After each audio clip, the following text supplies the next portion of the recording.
You're a high school athlete. You want to get recruited, get a scholarship, and play collegiate sports. Do you know what the academic requirements are to get recruited and gain initial eligibility? Do you know what a core course is? Do you know how many core courses you have to pass to be eligible at the Division I level, at the Division II level, at the NAIA level? Do you know what your GPA has to be in those core courses to be eligible at the D1, D2, or NAIA levels? Find out the answers to these and many more questions on this week's episode, Your Academics Part 2. Welcome back to the You Can Do More YouTube channel. I'm Coach Floyd, and each week I share videos designed to help athletes, parents, and coaches better understand and navigate the collegiate recruiting process. Videos that will help you get recruited. Last episode, we discussed the first thing that will determine your initial eligibility, your ACT or SAT test score. The second factor that I will detail today is your GPA and what are classified as core courses.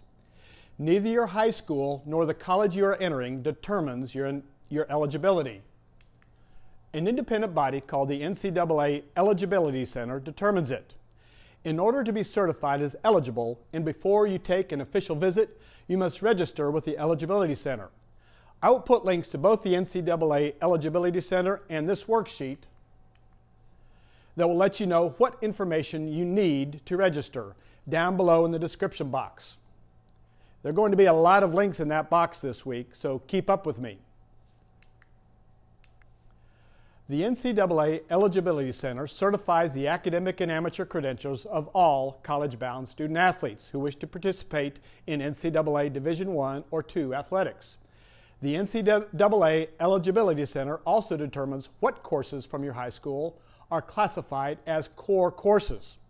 The core courses are very specific, essentially college prep courses in math, English, science, and social studies. You can access and print your high school's list of NCAA courses by using this link below that says Find Your High School Core Courses. Okay, let's pause here. I'm going to be going over a lot of very important information in this episode. Here's what I want you to do right now. Pause this video and click on the two links down below that say Division I Academic Standards and Division II Academic Standards. They're in the description box of this episode.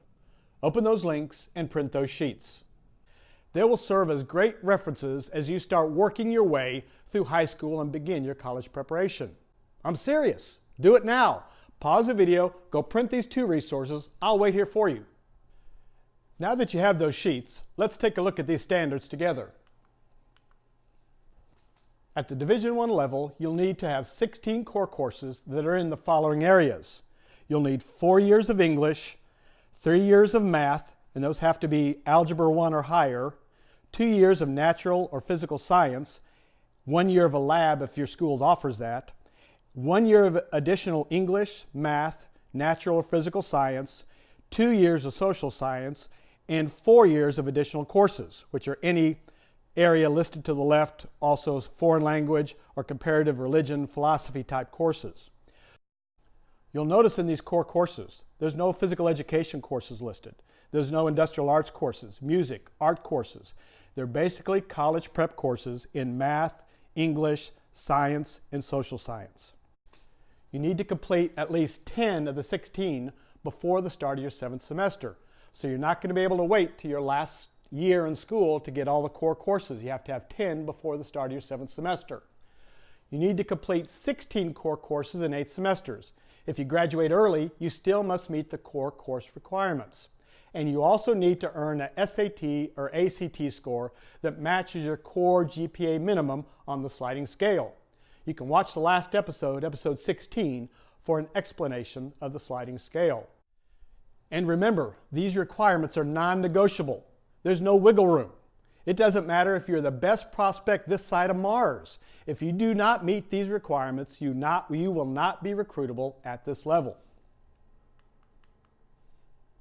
At the Division II level, the academic standards at the Division II level, you'll need to complete 16 core courses in the following areas. You'll need 3 years of English. You'll need 2 years of math, and those have to be Algebra 1 or higher. You'll need 2 years of natural physical science, including 1 year of lab science if your school offers it. You'll need 2 years of social science, and you'll need 3 years of additional English, math, and natural physical science. In addition to that, you'll need 4 more additional units, which include all of those to the left, and also sometimes foreign language, comparative religion, and philosophy. That depends on what your school's core courses are. You will also need to earn an SAT or ACT score that matches your core GPA minimum on the sliding scale. Again, you can watch the last episode, episode 16, for an explanation of this sliding scale. In the NAIA, the initial eligibility requirements are slightly different. There are 3 factors. You have to have a minimum test score of 18 on the ACT or 860 on the SAT, an overall high school GPA of 2.0, and graduate in the top half of your high school class. If an incoming student athlete meets 2 out of the 3 requirements, they are eligible their freshman year at an NAIA institution. The NAIA also has an eligibility center that you will need to register with prior to being certified for competition your freshman year. I'll put a link to this down below as well.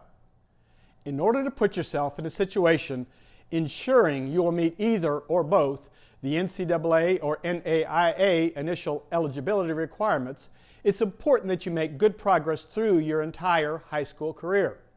Typically, student athletes who find they have not met these requirements have not done the necessary work through the entirety of their high school years. Typically, they wait until it's too late to start planning. Here's some suggested steps for the NCAA Eligibility Center. Your 9th grade year before, plan. Start planning now. Take the right courses and earn the best grades possible.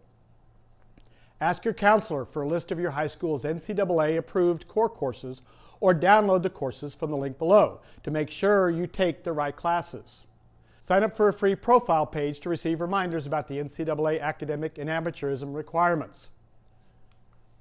Your 10th grade year before, register. Register for a profile page or certification account with the NCAA Eligibility Center at the link below. If you fall behind academically, ask your counselor for help finding approved core courses that you can take. Your 11th grade year, study. Check with your counselor to make sure you're on the right track to complete the required number of NCAA approved courses. Take the ACT or SAT and submit your scores to the NCAA Eligibility Center using code 9999. At the end of the year, ask your counselor to send or upload your official transcript to the NCAA Eligibility Center. If you took classes at more than one school or program, ask each school to submit an official transcript. Make sure you're on the right track to graduate on time with your class. Your 12th grade year, graduate. Complete your final NCAA approved core courses as you prepare for graduation. Take the ACT or SAT again, if necessary, and submit your scores to the NCAA Eligibility Center using code 9999. Request your final amateurism certification beginning April 1st for fall enrollees or October 1st for winter-spring enrollees in your NCAA Eligibility Center account at the link below. If you graduate, ask your counselor to send or upload your official transcript with the proof of graduation to the Eligibility Center. Here's a reminder. Only students on an NCAA Division I or II school's institutional request list will receive a certification. A really helpful document with all of this stuff is the Guide for the College-Bound Student Athlete. There's a link in the description of this episode and also the previous episode 15 on your academics. It's down below in the description box. If you're serious about becoming a collegiate student athlete, go download this now.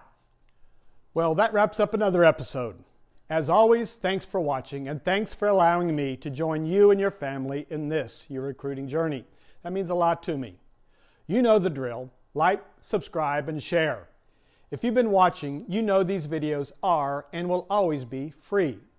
But if you'd like to assist me in continuing to help athletes and families that need this information, please take a look at my Patreon page. There's a link to that down below. And consider becoming a patron and joining Team You Can Do More for as little as $1 a month. Everything helps. Good luck this week, and keep doing everything in your power to become a remarkable, recruitable student athlete in the weight room, on the practice field, in the classroom, and in the halls of your school. Come back next week when we look at the next Purple Cow quality that recruiters are going to be looking for: size.